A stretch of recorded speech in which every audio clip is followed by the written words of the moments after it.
My name is Mɪʟᴏ Yɪṛoplus, and I'm the gay technology editor of Breitbart News. I was due this evening to speak at UC Berkeley about cultural appropriation, a phenomenon on the progressive social justice left where they sort of like to tell you what kind of costumes it's allowed to wear, whether it's racist to wear a kimono, for instance, if you're not Japanese. It's not a subject you would imagine would prompt the kind of violent riots that you're now seeing on every major broadcast network in the United States, and it's not something I expected to happen tonight.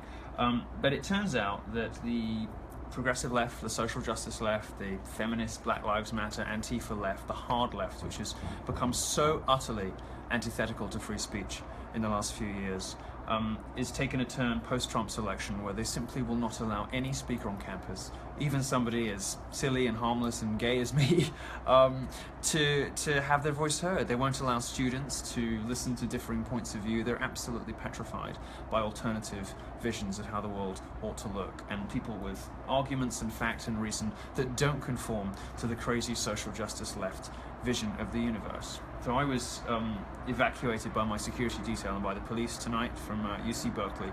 UC Berkeley, of course, being the home of the free speech movement. It's both ironic and sad that this campus appears to be no friend to free speech anymore. I don't want to get into wild conspiracy theorizing or pointing fingers, but it's been noted by a number of people, including Tucker Carlson at Fox News, that the police presence did not seem to be particularly aggressive this evening. And that's something that I witnessed and that my security detail witnessed too. There was a sort of sit back, let it happen approach. I was evacuated really at the first sign of trouble.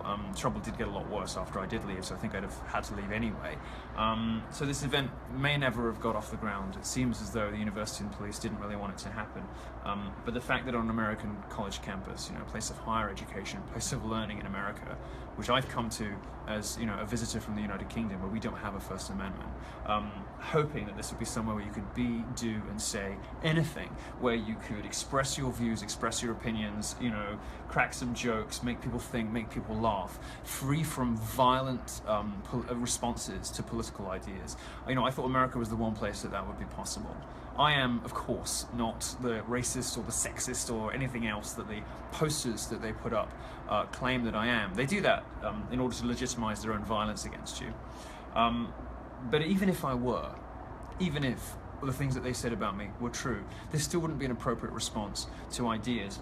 You see, the thing is that the progressive left in America, I've noticed over the last year, has been engaged in this project of conflating ideas with action.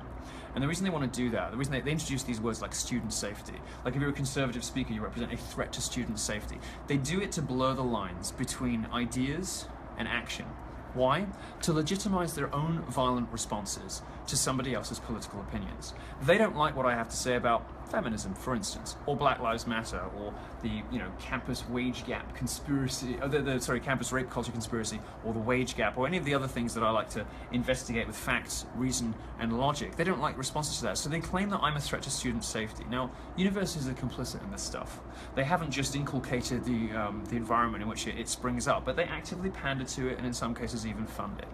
It seems to me that the alumni who write to me and say they're horrified by the state of their own old schools. And we had an instance actually just this week at, where was it now? At Bucknell, where a very prominent donor to Bucknell, an alumnus, is a Trump supporter, and he started being abused and insulted by Bucknell's current students. Well, these are the guys that keep the places ticking over.